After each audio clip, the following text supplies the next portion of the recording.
이사야 9장 2절에서 7절까지 말씀 제가 봉독해 올립니다. 9장 2절에서 7절까지 말씀, 구약성경 978쪽의 말씀 제가 봉독해 올립니다. 그감에 행하던 백성이 큰 빛을 보고 사망의 그늘진 땅에 거주하던 자에게 빛이 비치도다. 주께서 이 나라를 장성하게 하시며 그 즐거움을 더하게 하셨으므로 추수하는 즐거움과 탈취물을 나눌 때에 즐거움같이 그들이 주 앞에서 즐거워하오니 이는 그들이 무겁게 맨 멍에와 그들의 어깨의 채찍과 그 압제자의 막대기를 주께서 꺾으시되 미디안의 날과 같이 하셨음이니이다. 어지러이 싸우는 군인들의 신과 피 묻은 겉옷이 이불에 섭같이 살라지리니 이는 한 아기가 우리에게 낳고 한 아들을 우리에게 주신 바 되었는데 그의 어깨에는 정사를 메었고 그의 이름은 기묘자라 모사라 전능하신 하나님이라 영존하시는 아버지라 평강의 왕이라 할 것임이니라. 그 정사와 평강의 더함이 무궁하며 또 다윗의 왕자와 그의 나라에 군림하여 그 나라를 굳게 세우고 지금 이후로 영원히 정의와 공의로 그것을 보존하실 것이라. 만군의 여호와의 열심히 이를 이루시리라. 아멘. 오늘 이 말씀 가지고 하나님의 열심이 사람의 열심을 만든다라는 제목으로 함께 말씀을 나누기를 원합니다. 사람의 열심이 하나님의 열심보다 우리가 앞서지 않습니다. 하나님의 열심이 사람의 열심보다 앞서요. 그래서 하나님의 열심이 없으면 우리가 사람의 열심이라고 하는 것은 아무것도 어떤 의미도 갖지 못합니다. 하나님의 열심이 없이 사람의 열심만으로 우리가 이루어지는 모든 것들의 그 의미는 사실은 사라져버립니다. 하나님의 열심은 있으나 사람의 열심이 없다면 사람은 하나님의 열심을 깨닫지 못해요. 그래서 하나님의 열심은 오늘도 우리 가운데 있는 거예요. 그리고 그 하나님의 열심은 사람의 열심을 깨움으로 인해서 하나님이 일하시고 계심을 깨닫게 하시는 것입니다. 오늘도 하나님의 열심이 우리의 열심을 만들어내고 우리의 열심을 불러일으킴을 통해서 하나님이 이렇게 열심으로 일하시고 계시다라고 하는 것을 깨닫게 하고 그 은혜를 우리가 누리게 하는 것이 하나님의 열심이라 하는 것입니다. 오늘 저희가 본문을 통해서 이 하나님의 열심을 저희가 보려고 하는데요. 우리가 삶 속에서 오늘 우리가 열심히 살고 한 주 동안 열심히 살고 어떻게 보면 1년이라는 지금 이제 10월, 11월인데 이제 열심히 살면 어느 순간에 뒤를 돌아보면 나 혼자만 열심히 산 것 같고 그리고 아무도 같이 하는 것 같지도 않고 그래서 사람들이 알아주는 것 같지도 않은 이런 열심을 우리가 살았다고 생각을 하죠. 그래서 하나님도 사람도 함께하지 않았던 그런 열심으로 막 살아온 느낌을 막 가져요. 외로움이 막 몰려오고 그럴 때는 무의미함이 막 몰려오기도 하고 그렇죠. 그런데 오늘 우리가 신앙 안에서 나의 열심보다 하나님의 열심을 바라보는 것 이것이 우리의 믿음이고 신앙이거든요.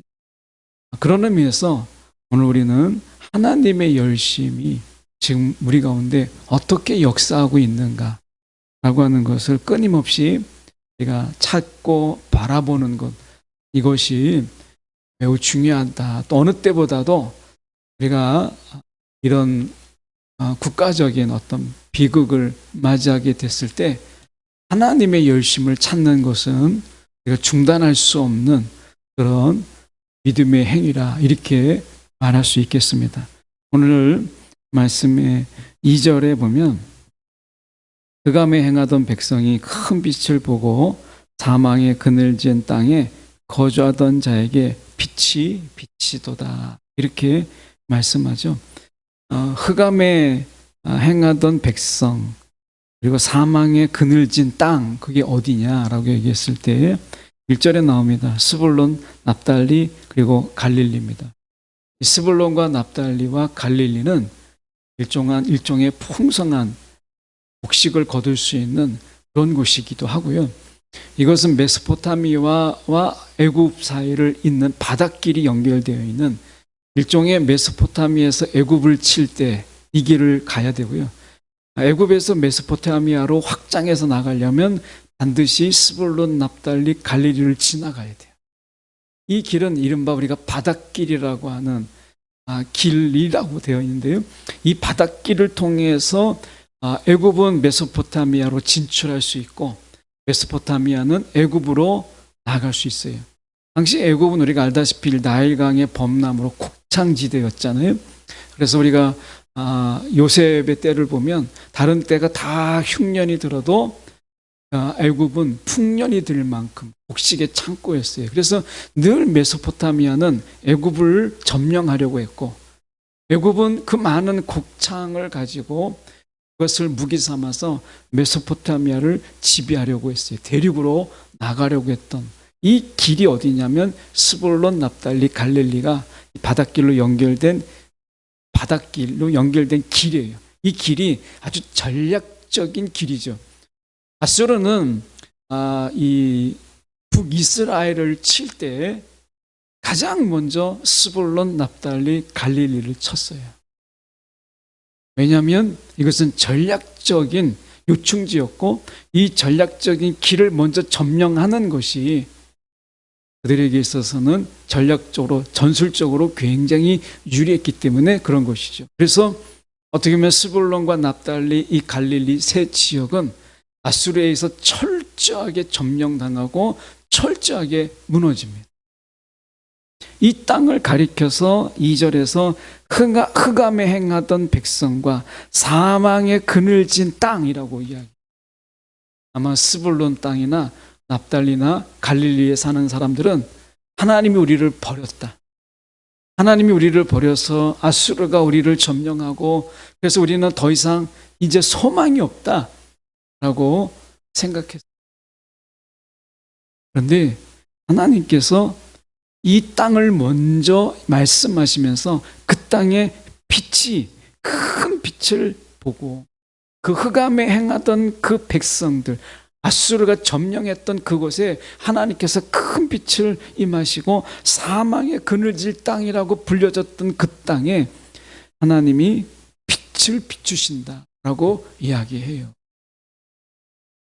우리가 이것이 하나님의 열심이죠. 우리가 아수르의 이 점령의 열심, 아수르의 욕심으로 인해서 점령당했던 완전히 짓밟혔던 그 땅에 사람의 힘으로는 더 이상 이 무너져간 이미 패망한 북이스라엘이 어떻게 스불론, 납달리, 이 갈릴리 땅을 회복할 수가 있겠어요? 그들에게는 더 이상 사망의 그늘진 그 땅에서 벗어날 수가 없었어요. 그럴 때 사람도 포기한 그 땅, 사람도 더 이상 이제 어떤 열심을 내고자 하는 그 열심마저도 다 사라져버린 그 땅에 하나님께서 빛으로 그 가운데 임하시고 빛으로 그것을 비춰주신 거예요. 여러분, 이 흑암이나 사망의 그늘을 욥기에서는 어떻게 사용했냐면 행악자는 숨을 만한 흑암이나 사망의 그늘이 없느니라 라고 이야기했어요. 그러니까 욥기를 보면 행악한 자가 숨는 곳이 어디냐면 흑암이고 그들이 숨는 곳이 사망의 음침한 그늘이에요. 행악자가 숨는 곳이. 그러니까 여기서 어떻게 보면 한때는 하나님의 땅이요, 하나님이 정말 이 땅을 점령해서 하나님이 분깃으로 주었던, 각 지파에게 주었던, 그렇게 환호하며 기뻐했던 그 땅이 스불론과 납달리, 이 갈릴리가 완전히 짓밟혀서 이 땅이 완전히 짓밟혀서 아수르에 의해서 짓밟히는 땅이 된 거예요. 하나님이 우리 가운데 주신 땅이라고 찬양했던 그 땅이 이제 행악자가 몰려오는 암흑의 땅이요, 그 땅은 사망의 그늘진 땅이 되었다는 거예요. 행악자들이, 죄악자들이 넘쳐나는 땅이 되었다라고 이야기합니다. 비극의 땅이 된 거예요. 하나님의 그 땅이. 여러분, 이런 가운데서 우리가 이 땅을 볼 때, 여러분, 우리나라를 볼 때, 외국에서 정말 볼 때 이제 안전이 상실된 나라예요. 어떻게 보면 이제 국민의 어떤 생명을 지켜주는 이런 부분들 속에서 이 나라를 바라볼 때 이제 후진국이 되어버리는, 어떻게 보면 저도 뉴스 듣고 깜짝 놀란 게, 이거는 정말 후진국에서 일어날 수 있는 그런 압사 사고이잖아요. 경제 규모가 우리나라가 여러분 세계 선진국에 이미 성진적 규모를 뛰어넘는 그런 나라였잖아요. 다 세계가 우리를 우러러보는 이런 곳이었어요. 그런데 이런 곳에서 아직도 이런 후진국적인 비극이 일어난다라고 하는 것은 무엇 때문에 그렇겠어요? 기술의 부족이 아닙니다. 공권력의 부족도 아니죠. 나중에 더 밝혀지겠지만 지금까지 드러나는 게 뭐예요? 생명에 대한 그 안일함, 그 불감증. 무슨 일이 일어나겠어? 부터 시작해서 한 생명이라도 지켜야 되겠다라고 하는, 한 생명이라도 다쳐서는 안 되겠다라고 하는 이런 부분에 대해서 열심이 없었다. 생명에 대한 열심. 이 생명에 대한 열심이 없다 보니까 적극적으로 못한 거예요. 여러분, 오늘 우리가 똑같지 않아요?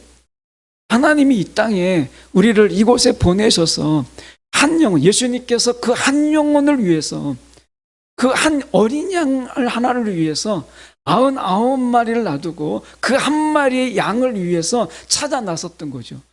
그 하나에 대한 중요성, 예수님께서 친히 보여주셨잖아요. 오늘 우리 가운데 무엇을 잊어버렸어요? 그 하나에 대한 중요성, 그 한 생명 하나에 대한 중요성이 우리 가운데 사라져버린 거예요. 이것이 하나 정도야 뭐 이렇게 돼버리니까 여러분, 생명을 경시 여기고 생명에 대해서 우리가 경각심을 갖지 못한, 누구 한 사람 하나라도 그게 내 자식이고 그게 내 딸이고 내 아들이라고 하는 사고가, 생각이 없어지니까, 여러분, 오늘 이 스불론과 납달리, 갈릴리가 전체의 땅으로 보면 엄청난 땅이거나 뭐 이런 게 아니잖아요. 어떻게 보면 메소포타미아 전체의 땅과 애굽의 땅을 보면 하나님 입장에서 본다면 더 넓은 땅들이 얼마나 많습니까? 그런데 하나님이요, 어떻게 보면 지금 어린 양 하나 같은 그 땅, 스불론과 납달리, 이 갈릴리 지역에 그렇게 짓눌렸던 그들의 생명, 그들의 암울함을 하나님께서는요, 못 본 척하지 않으셨어요. 그냥 외면하지 않으셨어요. 그래서 하나님께서 그곳에 큰 빛을 내리시고, 그리고 주님께서 말씀한 빛이 빛이도다라고 말씀하셨어요.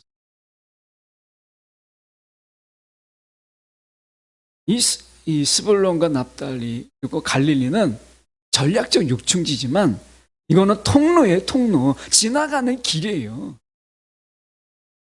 여기에서 막 엄청난 뭐 유전이 나오거나 여기서 엄청난 뭐 부를 축적할 수 있는 그런 땅이 아니라 지나가는 통로, 전략지예요. 하나님이 메소포타미아를 점령할 일이 있겠습니까? 하나님이 애굽을 점령할 일이 있겠습니까? 한마디로 하시면 다 하나님의 땅인데, 근데 아수르를 위해서 제일 먼저 점령되어서 소망을 잃어버린 그 땅, 생명력을 잃어버린 그 땅에 빛으로 임하신 거예요. 오늘 저와 여러분 가운데서도 오늘 우리 가운데 열심을 낼 수 없는, 세상에 열심을 낼 수 있다는 게 복이잖아요. 그런데 어떤 분들은 더 이상 열심을 낼 힘도 없어요. 열심을 내고자 하는 마음도 잃어버렸어요. 그럴 때 하나님은 열심으로 우리 가운데 오셔서 빛으로 임하시는 거예요. 무엇보다도 이 땅에 오늘 주님의 빛이 정말 필요로 하는 때가 아니겠어요? 이 땅에. 오늘 말씀해 보면 3절에 이렇게 말씀하세요. 주께서 이 나라를 창성하게 하시며 그 즐거움을 더하게 하셨으므로 추수하는 즐거움과 탄출물을 나눌 때의 즐거움 같이 그들이 주 앞에서 즐거워하오니. 한 주 동안 이 나라에는 기쁨이라는 게 없어졌잖아요. 콘서트도 못하죠. 이 땅에 기쁨이라는 게 다 국가가 말하지 않더라도 우리는 누구 하나가 그것에 대해서 국가가 그렇게 말하지 않아도 우리는 기뻐할 수가 없는 거예요. 아마 저도 이렇게 직장 신우에 가면 이 이태원의 이런 사건이 몇 명, 한 두세 명 건너가면 다 연관된 일들이더라고요. 누가 그랬다, 누구 가족이 그랬다, 또 건너 아는 분들이 또 그랬겠다. 이런 이야기를 정말 많이 들었어요. 아니, 남 얘기가 아니구나. 아, 이건 남의 이야기가 아니구나 하는 걸 듣게 돼요. 예. 제가 들은 소식만 해도 거기에 갔었다가 그 근처에까지 갔다가 시간이 달라서 또 장소가 달라서 그 사고를 이제 겨우 피한 분들도 여러 이야기를 들었어요. 여러분, 내가 아니니까 이걸 어떻게 우리가 그렇게 넘어갈 수 있어요?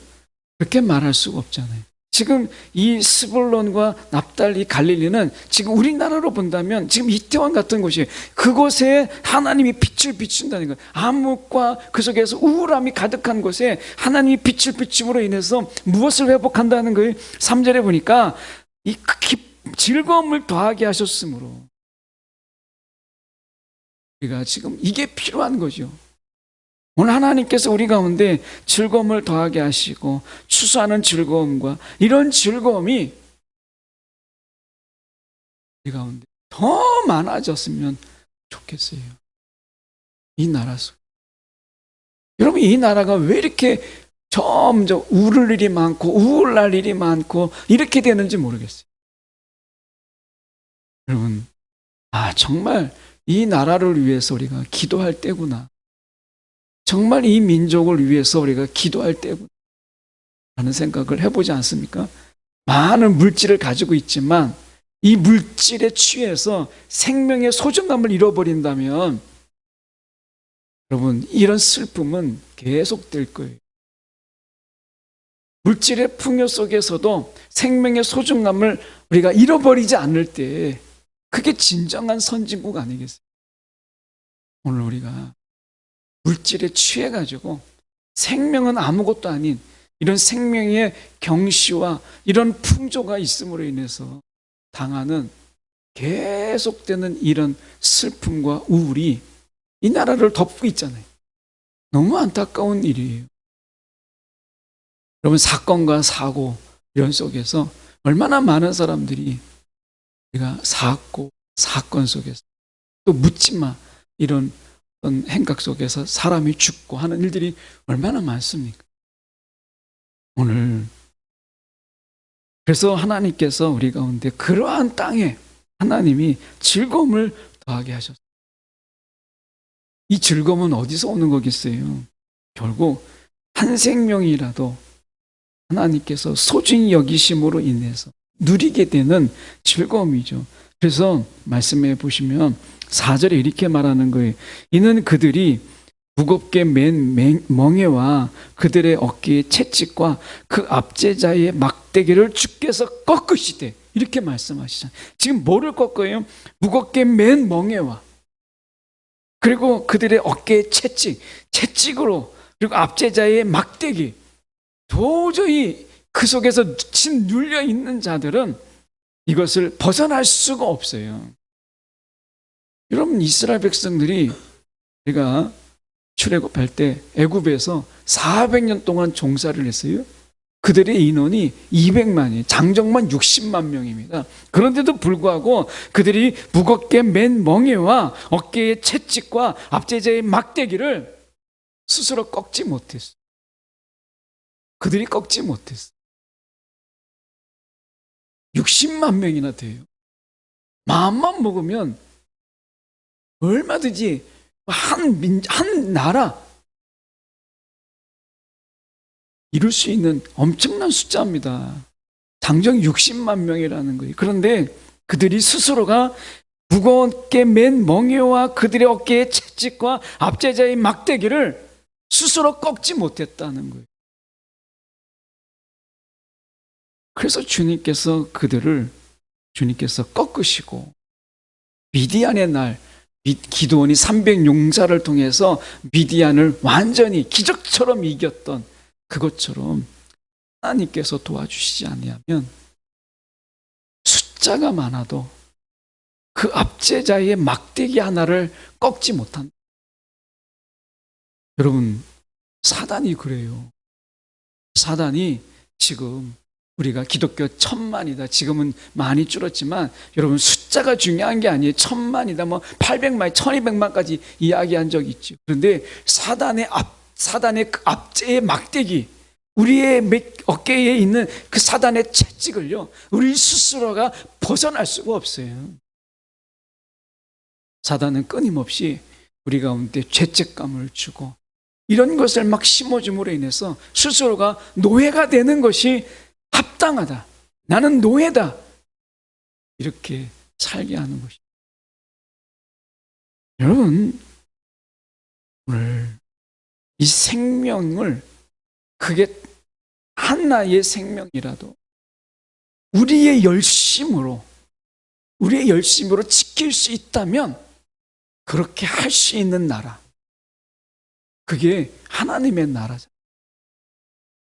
예수님께서 십자가에서 죽으셨어요. 저와 여러분의 보잘것없는 이 생명이잖아요. 여러분, 저만 봐도 정말 보잘것없는 생명인데 예수님께서 저를 위해서 죽으셨어요. 이 한 생명을 위해서도 예수님께서 기꺼이 죽으실 수 있는 나라, 이게 하나님의 나라잖아요. 정말 안타까운 게 조금만 부지런하고 조금만 열심을 있었다면 그 수많은 생명을 지킬 수 있었던 부분이, 먼 거리도 아니고 그 열심이라고 하는 부분이 너무 안타까운 거 아니겠어요? 오늘 하나님의 열심이 무슨 열심이에요? 생명에 대한 하나님의 열심이에요. 다른 거 아닙니다. 생명을 향한 하나님의 열심, 이 열심이 지금 우리 가운데 있다는 거예요. 꺼져가는 그 생명 하나까지도 하나님이 안타까이 여기시는 하나님의 열심, 그것을 살리보고자 하는 그 열심, 이 열심이 있는 거죠.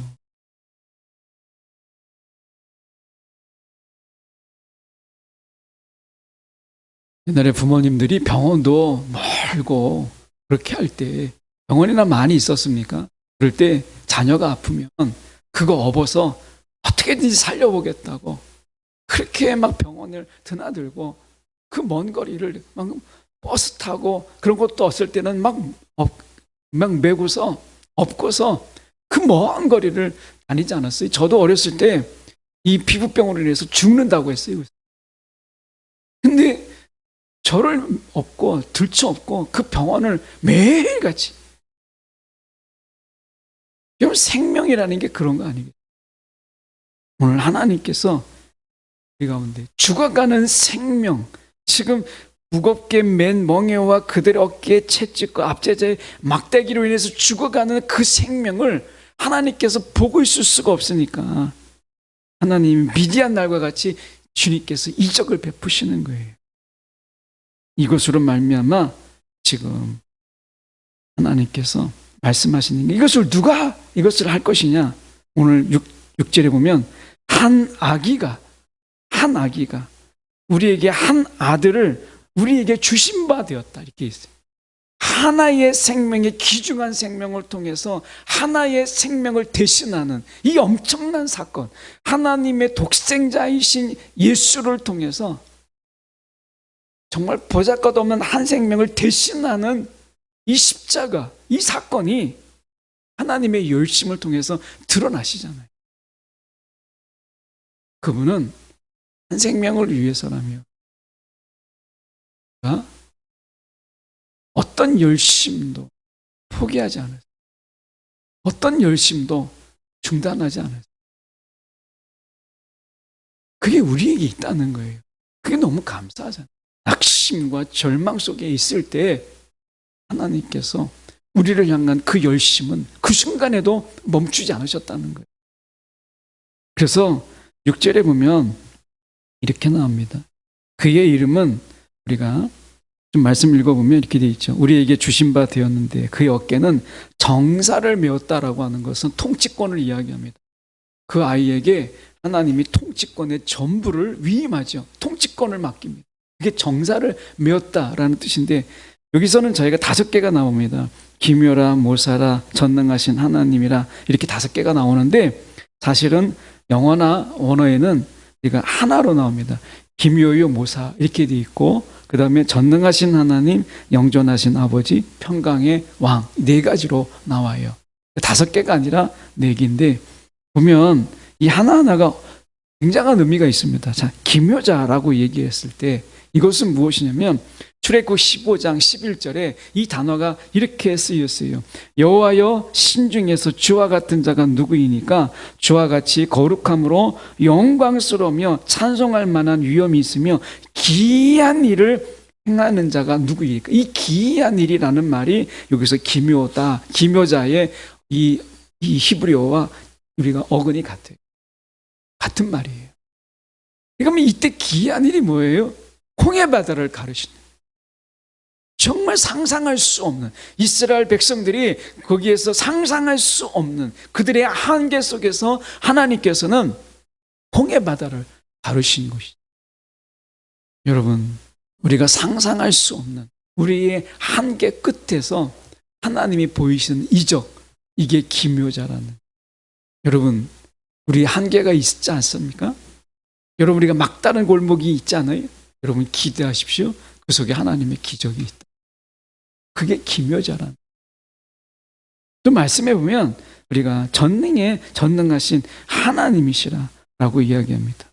이것은 주의 백성을 위해서 싸우는 용사예요. 여러분, 우리의 생명을 위해서라면 기꺼이 싸움까지도 우리가 기꺼이 할 수 있는 용사라고 하는 거죠. 이런 불구덩이에 뛰어드는 소방대원들이, 아니 무언가를 우리가 구조하기 위해서 그 정말 폭력과 칼이 막 있고 하는 그런 생명을 던지는 가운데 여러분 구하는 그런 구조자들을 보십시오. 오늘 우리가 백성을 위해서 싸우시는 용사라고 이야기하고 있는 것입니다. 영원한 아버지, 생명력을 주시는 분이다. 세상에 살아갈 힘이 없고 살아갈 능력도 없는데 거기에 생명력을 주시고 우리가 억압과 고통으로부터 구원하시는 분이다 라고 하는 거예요. 그분은 진정한 평강의 왕이세요. 오늘 그분이 이 땅에 오세요. 무엇을 위해서? 생명을 구원하기. 우리 가운데 오시는 거예요. 여러분, 우리가 그런 존재예요. 예수님을 움직이게 하고 하나님을 열심을 내게 한 그런 자들이. 여러분, 얼마나 귀한 거예요. 하나님이 이렇게 귀하게 여기는 우리의 생명을 우리의 열심으로 지키지 못하는 비극. 여러분, 이걸 어떻게 우리가 설명할 수 있겠어요?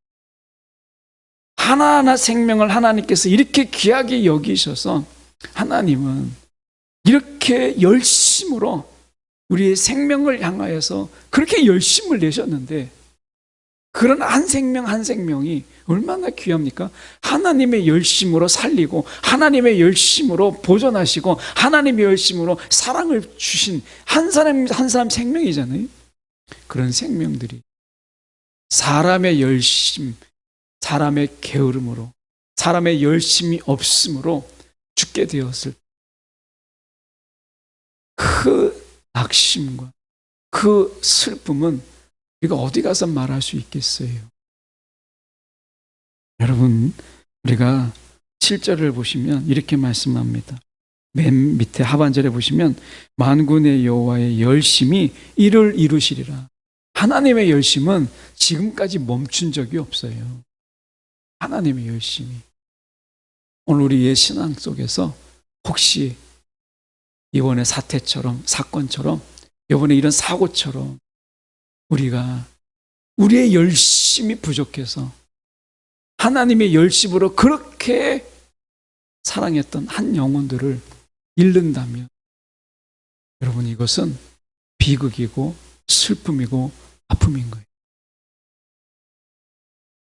하나님 우리 가운데 묻지 않겠습니까? 너의 열심은 무엇이 있냐? 너의 열심은 지금 어디에 있느냐? 라고 하는 거죠. 하나님은 우리의 열심도 하나님의 열심처럼 생명에 있기를 원하시는 거예요. 물질에 있지 아니하고 이 세상에 썩어질 것에 있지 아니하고 생명에 있기를 원하시는 것이죠. 여러분, 오늘 우리의 열심이 어디에 있는가? 주님이 물으시는 것 같지 않으세요?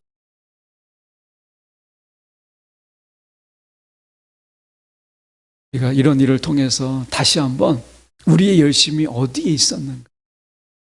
라고 하는 것. 다시 한번 우리가 생각해 보면서 생명이라고 하는 이곳에 우리의 열심을 다할 수 있는 그런 저와 여러분이 되기를 간절히 소망합니다. 기도하겠습니다.